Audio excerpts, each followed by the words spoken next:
We share the distinct honor of being labeled as peacetime Marine veterans.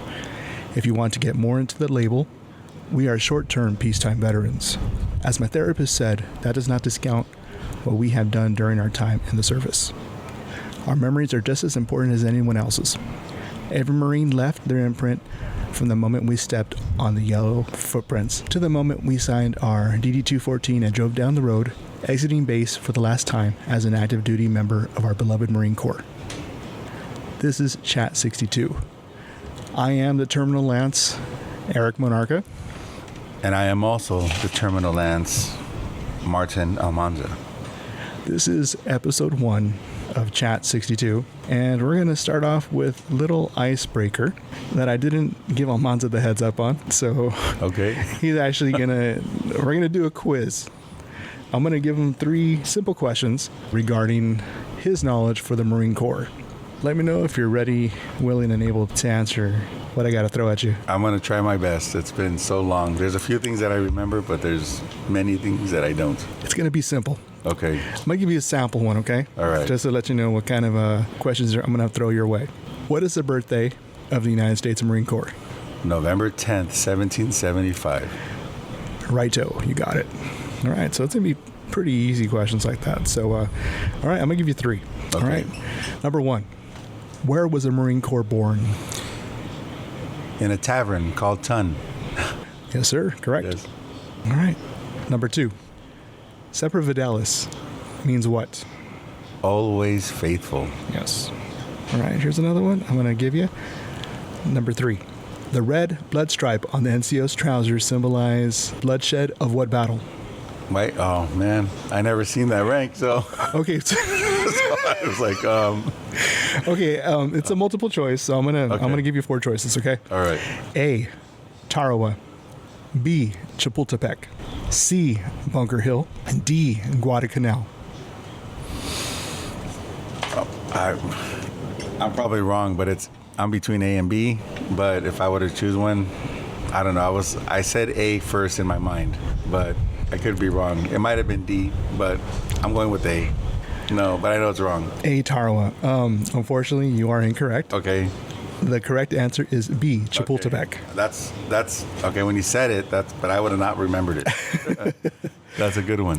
The only reason why I remember it was Chapultepec because me and Ruthie had a discussion regarding the stripe on the NCO's trousers, and it's funny how all of a sudden it just comes back to you. Mm-hmm. At least with some of the questions. It does. I was hoping, like, what was your first general order? You know, it's like, oh, dude, I went down this thing and I saw but it's not in order. It'll be random. Like, what is the 10th general order? What's the first general order? So it's not in order. So it would be awesome. I no more than 3. That's probably as much as I remember. You know, but I was gonna bring my green book of knowledge with me today, and I totally forgot it. So I looked it up on Amazon to see if I could find it because I don't know where mine is. It might be in my mom's garage somewhere. I know it's not together. It's in a bag somewhere. Well, I'm sure it was pretty much the same stuff. So we got to just combine the stuff that we're probably missing and see that we could it's kind of a short make circuit it a with final equipment here. Oh yeah, no. Yeah. No. So we're in East LA, California. We pursue on with this mission that has been put on our hearts, so we could capture our time as we served, as well as just capture where we're at now in life and remember our stories, you know, as we age and reflect and remember the good and maybe some bad, and be able to reconcile some differences and enjoy our life peacefully for the rest of it. Just thankful to be here, and I'm thankful that we just have this time. So that was a thing, class, 12, 13 years. When we started seeing each other again, we said we were going to make this an annual thing, and it happened maybe for 3 years, and then everything just fell by the wayside. Life happens. There were events that kind of brought us back again together, right, that I won't go into right now. It's cool that we're going to make this come to light finally. Right. It's something that we have talked about for years, probably since our first actual gathering when we were at the bicycle club, right? When we Right, or even before that too, a little bit before that. Actually, It may have been around that time. Right. I don't know if it was around Rachel's passing or it was the Bicycle Club. The Bicycle Club was May of 21. okay. So it may have been then that we started. Well, I know that it's been in the works, and I'm just thankful that we're actually here. And it's been we've been practicing for a while, and that's why we said, you know what, we got to do it, and we got to start capturing stories. And I think through this journey, I'm hopeful that we could discover a little bit more about ourselves and what we probably have neglected to look at within our lives as we get older in age. So I'm just thankful. Again, I'm just really, really, really grateful. And thanks to also Jack Daniels, Old Number 7 Tennessee whiskey, for being our support tonight as we try this out. So I don't know. Cheers. Cheers. Yeah. Yeah, Jack Daniels is going to be our drink for tonight. I was looking, I thought I may have had an extra bottle of Abasolo whiskey, which is very, very awesome. I think it's actually better than Jack Daniels, but I will take Jack Daniels any day. I can't say no to Jack. I saw it and I was like, shall I? And I said, I shall. And we had three choices. We had Jack Daniels number 7, El Jimador tequila, Tito's vodka. I think It looks like I'm starting to run low on the Tito's. I might have to restock. So we'll probably be taking a trip over to the Total Wine or the Bevmo, so I can restock on my Mexican whiskey and my Tito's. well, we just should all whiskey. No. So, no, I'm yeah. You know, that would be cool. We can do a wheel and it'd be just different kinds of whiskeys. The wheel of alcohol. That would be great. The wheel of drinks. We'll be incorporating that into later podcasts. To get to the meat and potatoes of this, the point is to have a guest every episode, a Marine that has served, to share their story. With the inaugural episode, I'm going to interview my co-host Martin Almanza, and he'll be our first guest, and he's going to share his story with us, mainly because he's pretty eloquent with his words, and Wow. he's well versed, and I'm just the fucking clusterfuck of fucking scatterbrained activity in my head. So maybe I'll be guest number 2 or 3. We'll see. We'll make it work, and it will work. Yes, there'll be probably, at least for me, be a lot of pausing and a lot of editing probably on my end to do my story. I'm pretty sure with Almanza's, there should probably be no problems getting his story out because my man here knows how to talk, right? Well, I try. I mainly listen a lot, but when I need to talk, I will speak, and I enjoy it when I can because I don't really get to do it often. But when I do, I do. And I'm thankful for everyone who listens. Yes, and my man here does have a voice for radio, so that definitely works on his part. You don't mean I sound all nasally? No, dude, I'm the one that sounds nasally. I got the high pitched voice. I might have to do some editing on my voice here so I can sound more manly. Well, So- I'm thankful for technology. Make me sound manly too, please. Shut up, dude. You're a dude. So, all right, man. Let's go ahead and get to this. Onward, let's go. Onward and forward. Let's go to the before. Who was Martin Almanza before the Marine Corps? What was Martin Almanza's childhood like? Ooh, childhood. We're going that far back. Well, let's see. I was born November 12th, 1980, out of Los Angeles, California. My mom and my dad. My mom's Eva Peraza Almanza, married at the time to my father, Martin Almanza, when I was born in 1980 of November 12th, 2 days, after the Marine Corps birthday. What I enjoyed about growing up was that I remember a time with my parents being involved in my life and being a part of it, and eventually the separation took place and the divorce, and my mom remarried a very stern, militant kind of guy, even though he wasn't in the military, but he had high expectations for what he expected in a home, and as every parent should. But growing up as a teenager, you think you know everything. I think for me, part of it was, I've seen a lot of different things happen in my life. I felt tough, but growing up in El Sereno, going to school in El Sereno, elementary school, your childhood life, and then eventually going to this private school in East LA, that was pretty tough, although it was, even though it's like, oh, it's a private school, but it seemed like it was just a bunch of troubled teens that were put in this place that they could find connection, support, and God, of course, right? So that was the purpose behind the private school. And through that process, I found the love of my life, who I'm married to today, and back then was my girlfriend for a little while, and we split up, and that's a whole other story. But just, I don't know. I think I have witnessed a lot of things in life, and experienced a lot of things in life that sort of, I guess at times would break me, but then also make me stronger and tougher, and try to grow me as a person. And I just didn't understand it at the time. Fast forward, I'm in high school, and I'm not sure what I wanted to do in life, but I also wanted to sort of explore my options. My stepfather at the time, I say, since my mom and him divorced later on in life, he always encouraged us to go to school, like I say us, my brother and I, for engineering, and just get good at it and stay focused. And I didn't really want to do that. I didn't know what I wanted to do. And I think through life experiences, I found myself needing some sort of direction. And I had a really close friend, that really inspired me throughout high school, Carlos Garcia.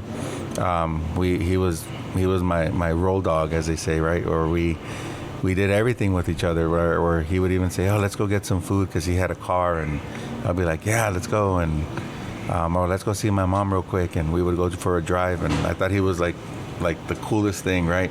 And then all of a sudden he tells me, oh, I'm going to join the Marines. And I was like, what? The Marine Corps? No way, you're crazy, man, you're going to die, and that was my idea of what military was, based off movie experience. But even before that, I always had something in my heart where, I guess it was during Operation Desert Storm, which was like the early 90s, yeah, where you would always see it on ABC News, or with Peter Jennings. They would announce, like, this is what's going on over there, in Kuwait, or wherever it was happening. And you would see all the stuff that was the Scud missiles going up in the air, or Scuds, what is it, Scuds or Scud? Scud missiles going up in the air. And it'd be like, wow, that's pretty intense. And you would see the soldiers running through the desert and fighting through towns, and it was pretty intense. I felt a little spark then, but I didn't think it was something for me, because I didn't think it was something that I was capable of doing. I want to say, going back, that something that really has sparked my interest also was, I grew up after my mom remarried. I had a stepfather that was a pretty abusive stepfather. He was a dark man, meaning dark in spirit, dark in soul.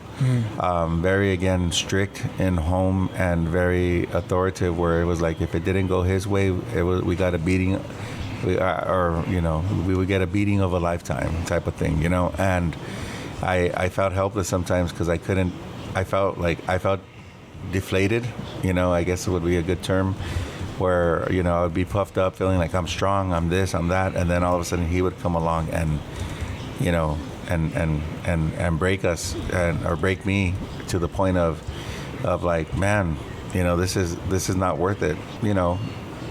I would see people come and go throughout high school, and some people would know my life. There was times I would still see my dad, my biological father, and he was not around a lot in my life. On and off, up until the point where I say he remarried and had two other children, my two sisters, which I have three, but they're all beautiful people. I just know that him and his wife had some really difficult times during that time, and I remember seeing my father get arrested due to domestic violence, and that crushed me, because it was like, my mom at the time, through her career, worked for the sheriff's department, and you would hear about these domestic disputes and all this other stuff, and I would be like, it would be like such a bad thing. And it is, don't get me wrong, it is, but I just remember, seeing that kind of stuff, and it just, I didn't want to be that person. I needed direction, and I remember wanting to prove myself, seeing things in life and experiencing things. At one point, getting robbed at gunpoint, which will probably be shared at some point a little later. At some point, just sitting down at school and getting sort of like threatened by but getting threatened by like gang members that would just come up to you just because you would look at them, the wrong way and get an X-Acto knife and, put it upon your throat just so that, how do I defend myself? Because I was always told, don't fight back, just don't say nothing. But that wasn't in me. I think 1997, around December timeframe, when my friend came back, I would say the spring timeframe, my friend came back from boot camp in his school, and which was Carlos Garcia, because he ended up joining the Marine Corps. He came back in his Charlies, and I think that's what inspired me even more so to join the military through our talks and our conversations. And there's a lot to unpack there. Yeah, sorry, I can keep on going. I told you once I start, I start.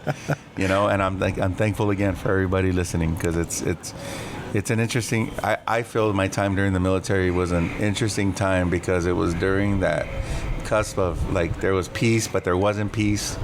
And then there was, we get into 9/11, and then we get into like a bunch of other stuff before we get out, like stop loss. Like, what was stop loss? We never heard of that before, but that never affected me, luckily, because the military allowed certain things to happen during that time. But we'll get into that, because that was an interesting time during those moments. But I don't know. Let's go on. Let's dissect this real quick. Yeah, let's go ahead and dissect this for a bit. Let's unpack some of this so far. We're still in the before times. So what was private school like? So private school was interesting because I went to a public school pretty much all my youngster life, pretty much like elementary school life, and I thought I was going to follow into going into junior El Sereno Middle School, and then from El Sereno Middle School to Woodrow Wilson High School in El Sereno, just like everyone else did in the community. But for whatever reason, my mom says we got to move him out of here. So I ended up going to a school called East Los Angeles Lights and Life Christian School, which was over there on, say, First and Dakota. So if you go down Dakota, you'll eventually see it on your right-hand side. It's no longer there. It closed down a few years back, but it was there for many, many years, and it helped support many missions. And through that process, I was able to learn a lot about what ministry, I guess, would look like, our service, our community service, I guess, to impact those within a community. Look like, and I love that place. It was a great place. Through that, I ended up meeting one of my best friends, which is my wife. We were together then for a little while, and we split up. I think she was my everything at some point. The funny story to that is that before her, I did have 2 other girlfriends, and I guess the limit for 1 year was 3 girlfriends. So my wife was listed as the 3rd girlfriend that I had, despite it was being my 3rd month there. So in other words, there was really no commitment to the other girls, but I guess they looked at it a whole different way. And the funny thing was, they actually called a meeting with our parents to see if they agreed for us dating and being able to have like relationship kind of contact, like while we're at school, like holding hands or sitting next to each other or whatever. Wait. The school? The school. Yes. And it's a funny story. My wife and I share that all the time. That school back then, they were still sort of like old school, where they still paddled students if they misbehaved. Okay. And I was paddled once, and I was paddled because I said the word damn. I said damn. And they said, "What'd you say?" And I'm like, I said damn. And I must have said it for some reason. I just don't recall for what. But they said, nope, go to the principal's office. And I went, and he counseled me about why not to say it, that it's pretty much a curse word from Scripture, and how dare you. And, he starts telling me that, if I start saying those things and I get away with it, that it's going to become a normal thing in life. And he paddled me. So I got paddled for saying the word damn. How old were you when you got paddled? I want to say I was 12 years old. Wow. 12 years old. But I didn't know, because saying that in my home was a normal thing. Yeah. And it was interesting. That experience in itself, I saw many of my peers explore or experiment with huffing. I saw a lot of my peers experiment with animal tranquilizers. I saw a bunch of my peers experiment with other kind of things. A lot of them were connected with like gang affiliated families. They brought that gang culture sort of into life. Like if you were cool with them, they were cool with you. it was an interesting time because I got to grow up a lot there and realize that a lot of people were growing up there too. But that was only 2 years. I was one of those students that was able to start ninth grade, when ninth grade started in high school. So I went to middle school for 7th and 8th grade and then ended up going to high school for, at Woodrow Wilson High School. I knew that there was ROTC. I knew there was other stuff, but I was more involved with marching band, jazz band, volleyball, basketball, and a few other little things like stage production, as well as doing the daily announcements for the Voice of the Mule at Woodrow Wilson High School, which is right here in El Sereno. Mister, I don't have a voice for podcasting. No, shut up. No, I don't. High school was a whole different experience. I was, like I mentioned earlier, I was robbed at gunpoint for $2.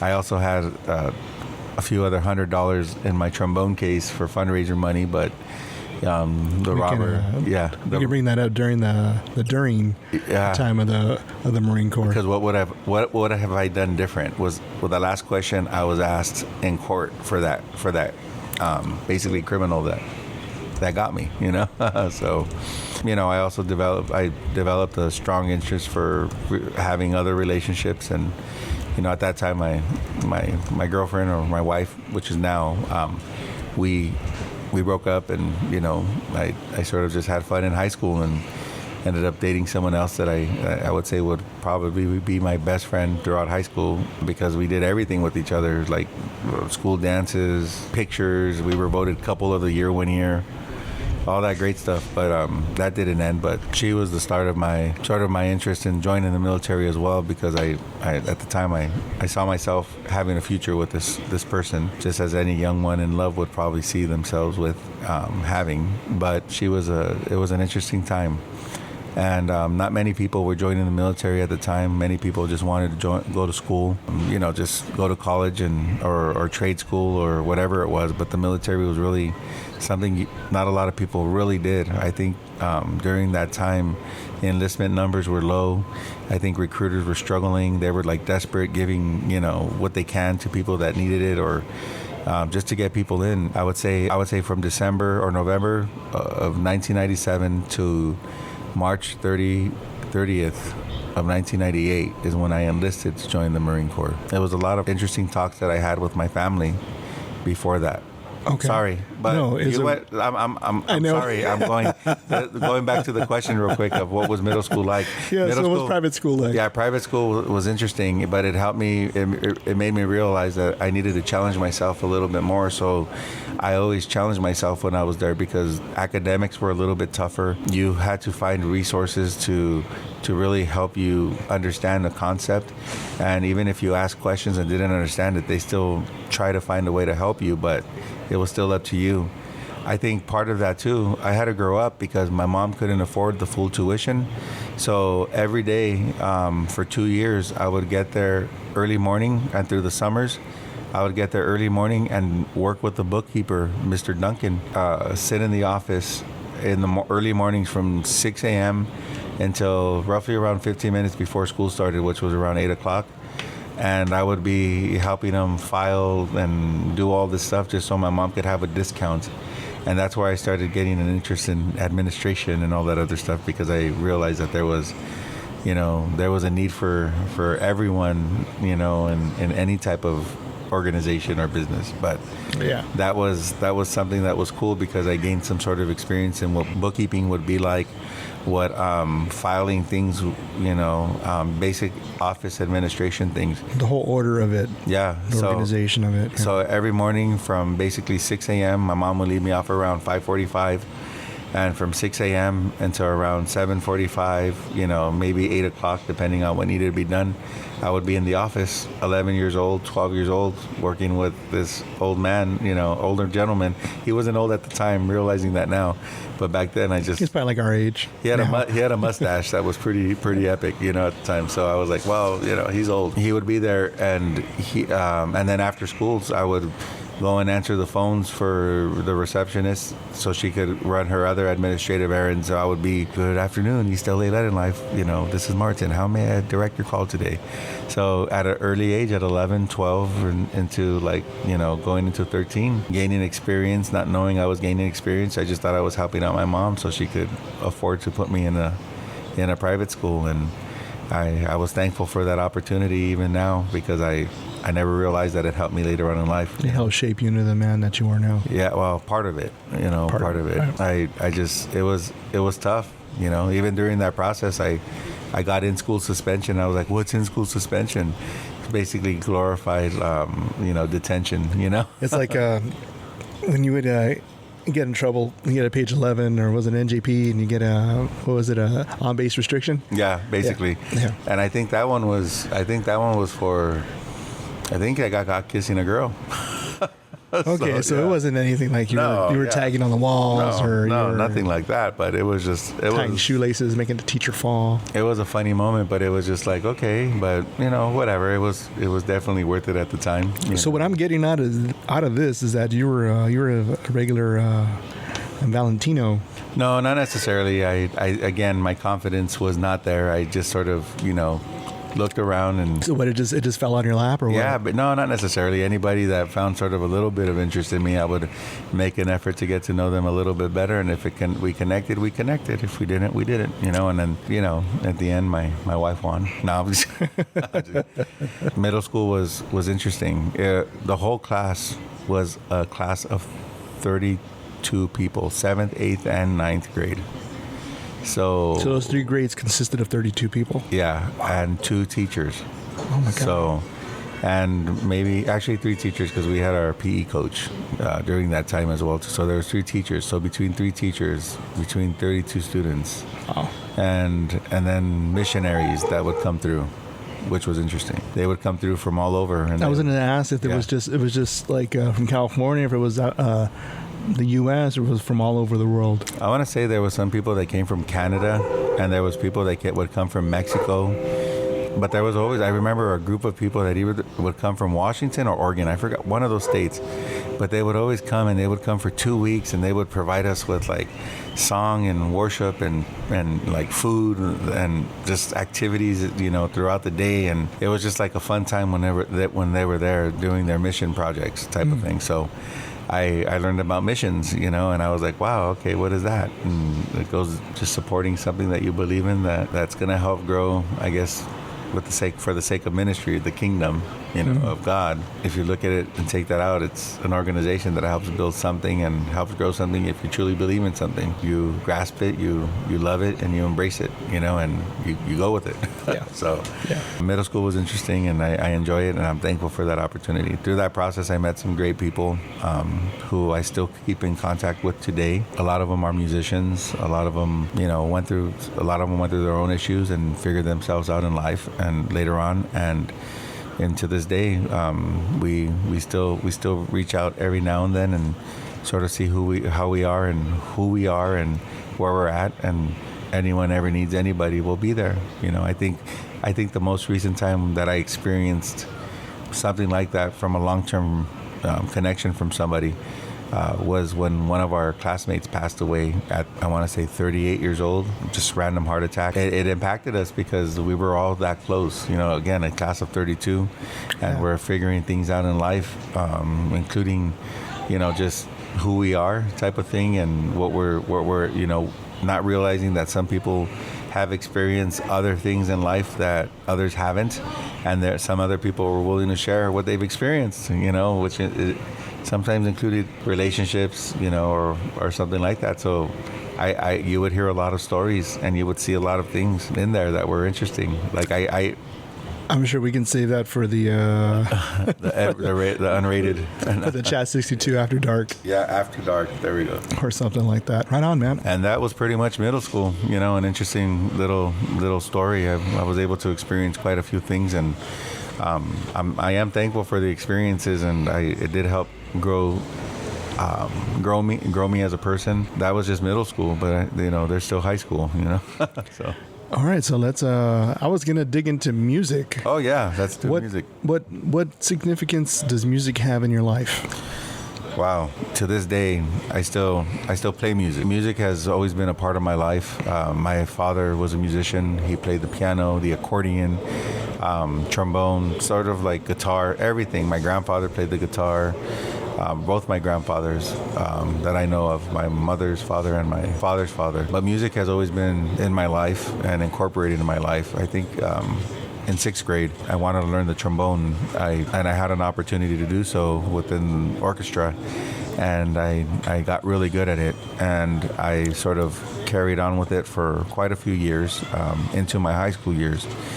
The significance music that I feel it has in my life is that it saves lives. Music does have a wide range of genres that could affect you in many different ways. There's songs that are out there, or even just music, no words whatsoever, that you'll just sit there and then all of a sudden you'll shed a tear because it just hits you in a way that you just can't help but feel. And I feel that music is definitely a lifesaver. I had an opportunity to audition for the Marine Corps Honor Band. They have not necessarily know which band it would be in, but I just knew I had an opportunity to do so, and I did audition. I fortunately didn't make the cut. I did have that opportunity to do so. It was a tough audition, and I thought I could do it, and I guess I was not that confident in my ability during that time, and I realized that there was probably a different plan for that opportunity anyway. So that was one of the reasons why I was able to consider to join the Marine Corps, because I realized that music could have been an option. I just wasn't able to be a part of that during that time, unfortunately. But I do know people that have been a part of different Marine Corps bands, and they said they love it, and probably those that are going to listen to this are the ones that know that, I did administration in the Marine Corps. Legal administration or personnel administration was the actual title. 0121 was the MOS number. And I think they don't even have that as an MOS anymore. I think it's still 0121. They eliminated the 0131. Okay. MOS, the unit diary. But before we get to the Marine Corps, let's go ahead and I think we wanted to touch base on your years in high school. Oh, yeah, that could be touched about. I think in high school was a different experience in life. I definitely, got exposed to a lot of new things. It was a bigger high school. It was at Woodrow Wilson High School in El Sereno, California. Sub-city in Los Angeles, California. It was class of 1998. When I first joined high school, I had no idea of what I was wanting to do in life. I just knew I had to get through this challenge of finishing school. Didn't really and just wanted to make new friends, because I was coming in from this small private school of 32 people and then going into a school of 200 people in just your freshman class or even more, Yeah. So a definite change in it. I think that's when I think I first understood. I didn't know it was anxiety, but I think I had anxiety. Because you were overwhelmed by just how many students, and you would see people that you knew from elementary school, but then like you missed 2 years, and it's like you're coming back and they're like, Martin Almanza, is that you? Like, and I'm like, yeah, it's me, and they were like, what's up? How's it going? Like, I've been gone. Like, what happened to you? Like, I was put in some sort of like military camp of some sort, and I come back as a different person, and I'm like, oh, you're a whole new person. So you got that feeling even before the Marine Corps? Even the Marine Corps, yeah. And I was just sort of like, wow, okay, well, and I was running into people, like, even in my past, like when my bullies, that I was in elementary school, I would run into them in high school, and I would see them, and they would look at me knowing what they've done, and I would look at them and I'd be like, oh, how dare you, like I would just sort of let it go, because I didn't care anymore. That was just part of what helped me grow up to who I was at that time. Definitely, I was interested in girls, and definitely interested in hanging out with the guys and everyone else that was part of marching band and volleyball and basketball. And, I was highly involved in a lot of academic, extracurricular activity programs within high school that formed part of where I'm at now and where I was. So let me cut you off really quick. Yeah. So you mentioned the band and their lifestyle. Is everything I heard about band pretty much what it is, or is that classified information you're not allowed to disclose? No, it's funny. We were actually growing up in the area we grew up in. We really committed to each other in marching band. It was actually a brotherhood and a sisterhood that we actually upheld, and we still uphold to today.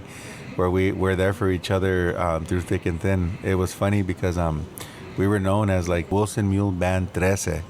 They considered us like we were like a gang, and like if you mess with one, you mess with all of us. Shit. So people really didn't mess with us because they knew if you mess with one, and we would make it known. Like there would be times we would go to other high schools for like after football games, and there would be the opposing team and marching band in the school throwing like boulders at us, and we would be like, what the heck?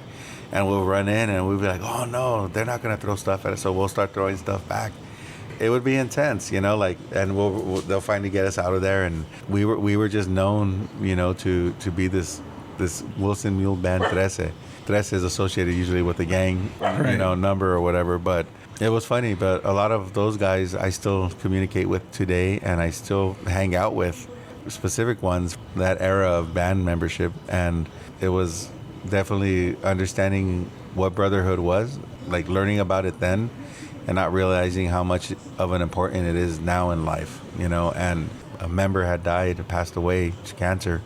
It impacted so many of us in a different way, where it just sort of brought us all back, and we sort of talked and sort of shared our memories and been able to rekindle a lot of the time lost that has been in between when we haven't been able to see each other. But it was always music, whether it be jazz, whether it be again, going back to hip hop, R&B, or whatever, we would even create our own stuff. And even through that, and it's a little plug in essence, because I know they're gonna be doing a comeback tour. There was a strong LA city group called East LA Sabor Factory, which switched into Inner City Soul at some point, that are actually, trying to make a little comeback, because a lot of people miss their music and appreciate what they were trying to, I guess, share during that time, it was during the era of like 9/11. It was during the era of the wars that were going on during that time. It was in the era of, and they try to capture how, basically there were people for it and there were people against it.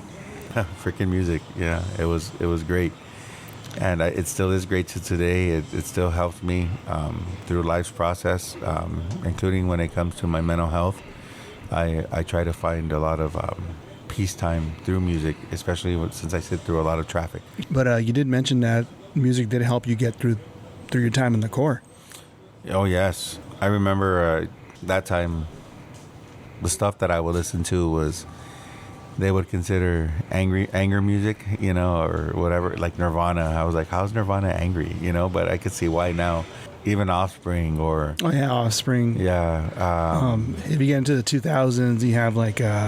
you got your emo, screamo bands, 3 Days Grace, Saliva. Yeah. Dude, don't get me started. I can bust out my phone right now and tell you what the hits were for emo, screamo during 2000, 01, 02, 03, 04, 05, and so on and so forth. I'm not a perfect person. Oh, yeah, Hoobastank. Yeah. There you go. I added that somewhere on my playlist, too. Yeah, I know. It's probably on mine, too. But I know that music just gets me in a mood. I remember during the era of the Marine Corps, everyone was into, like, of course, you had to stay physically fit, but everybody found their way of doing it. And I remember I was taking, like, hydroxycut and, like, Xenogen and all that stuff. And it would make me, like, let's go, like motivation. And then I would take my Nitrotech and Celtech, and then there was this one called Rip Fuel and Muscle Max, and you're hyped up, and then you would listen. You were introduced to a wide range of different music in the Marine Corps. You would be like, oh, I feel that. It could be a country song or a metal song that I was not a metalhead, but I appreciated some metal songs that were out there at the time. But I appreciated even more, when I was in the Marine Corps, while I was working out or going for a run or whatever the situation was, when just hanging out with everybody that you were introduced to. But the music definitely had a definite impact in the Marine Corps for me, especially to help me get through tougher moments. I think in recent we had shared that this podcast was going to be coming out, and with other members, and part of it was get your stories ready, gents. Some of the stories started coming out, and I know that there was something where Henry Navarez shared where we were roommates. I was in love back then with my ex-girlfriend, and I was in love with her so much that he would play some music sometimes really, really loud that was love songs so she could hear, but also to shut me up, or drown my voice out. What was it, like I'm Your Puppet or what? Yeah, all those old school whatever. Or no, actually it was, that Craig David, stuff that James Abreu, another Marine we served with, would burn for us, because back then burning was LimeWire, Napster. Napster. Yep. Napster was it. And it was so cool because we would pay, he would be, here's a CD, here's some motivation, go for it. It only took me 17 hours to make. Yeah. Those are the days. Yeah. But yeah, exactly, right? You download it first and then you burn it, and it would be like, oh. You had to download it, you had to convert it, then you had to burn it onto a CD or something like that. I spent so many hours burning CDs. It was seriously about a day's worth of work. Yeah, but at the end it was worth it, because then everybody was digging it, and everybody shared their music. And what I loved about the music opportunity during the Marine Corps was that everybody had an idea with what music was. I think one of the greatest times I remember listening to country was listening to Staff Sergeant Little Barry Cook, listening to his country music. He was part of the 62 area pack. I forgot where he came from, but I just remember he reminded me of Hank Hill. Let's just put it that way. The way he talked, and I remember I fell in love with that song. Don't break my heart, my achy breaky heart. Yeah, that song is widely known in English and in Spanish. But thanks to him, because he would play that all the time, and I would be like, wow, that's a great song, and I would play it for my ex-girlfriend, like, don't break my heart, my achy breaky heart. And now it's like it's known, through a quinceañera, through a party. Everybody, that song, me too. Dude, I hate it so much. But I love it because it always reminds me of Staff Sergeant Little Barry Cook of part of the 62 area pack. I know he retired. At some point he got out, and that was it. But I remember being overseas, how music saved my life. I remember how I was so depressed that I went through a breakup. I remember going to the little room over there at Okinawa, Japan, Camp Hansen, in one of the bungalows, they were playing An American in Paris. I don't know if you ever seen that musical. And I think that's when I really fell in love with musicals, thanks to that musical. I know it sounds all weird and stuff, but I appreciated it because it's like, wow, it's going to be okay. I remember staying up all night and trying to call her, my ex-girlfriend. She was avoiding my calls, and I was like, I'm using my calling card every time I call $1. Fucking calling card, dude. Yeah. That's about it, but music to this day still is very impactful. I think what I like about music is that it allows you to really express yourself the way you need to without saying words. Okay, so we're going to go ahead and we're going to move forward to what motivated you to join the Marine Corps and what kept you going during the challenging times leading up to during that time before you set foot on the yellow footprints. Yeah, wow, that's a loaded question, but I'll take it because it's an interesting one. I think what motivated me to join the Marine Corps was definitely my friend, Carlos Garcia, who was a good inspirational friend throughout high school, was always there, pretty much like encouraged me to do many things. And he was in ROTC, and he would always say, oh, join it. I'm like, no, that's not for me. I never see myself in the military. Basically motivating me, like when he got out and came in with his, charter uniform, and he started telling me a little bit more because it sparked an interest. I think what motivated me a lot was the thought of family, the thought of honor, the thought of being able to do something different, changing my life, not necessarily for the sake of country, but just for the sake of me and for the sake of those that I definitely surrounded and loved. I think part of it was to help change my brother and my dynamic, to see if I had the opportunity of being able to, bring him with me at some point. That didn't work out. He had a different path that he had to choose, and he did, and it worked out in his benefit. So you were thinking about bringing your brother into the Corps? Not necessarily into the Corps, but just to an opportunity to get us out of our current situation and be the guardian for him and doing what we needed to do just to survive until he was ready to move on to do his next big thing. But that didn't work out. I think what also motivated me was that nobody in my family really served in the military. I think that I look back at that and I was like, wow, we seem like we have a great bloodline, a great history of warriors, a great history of this, but looking back as far back as I can, I don't think there was really anybody that served in the military. I think my grandfather from my dad's side definitely had somebody, I think, serve in the military. I just don't know what branch. I don't know really what his name was. I don't know none of that stuff, but I know he was a significant piece to the family lineage. But I'm not sure if it was the Almanza name that was used or something else, you know? Mm-hmm. So for me, it was like, well, let me look into this. Later on to find out that, you know, I had a great cousin that served in the Air Force, but that was later on in life. As far as I knew, I was the first one in my family that was going to join the military, and I was excited about it. I was also scared, nervous, not knowing what to expect.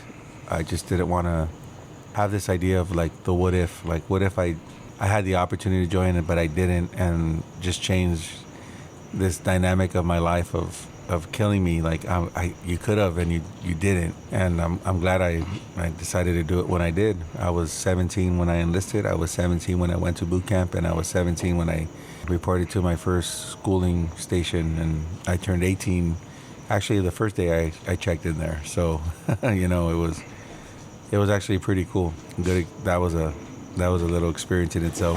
Part of the motivation had to be just basically my family, and I didn't want to live with that what if to join the Marine Corps. After talking to my friend, you know, saying, hey, it wasn't that bad.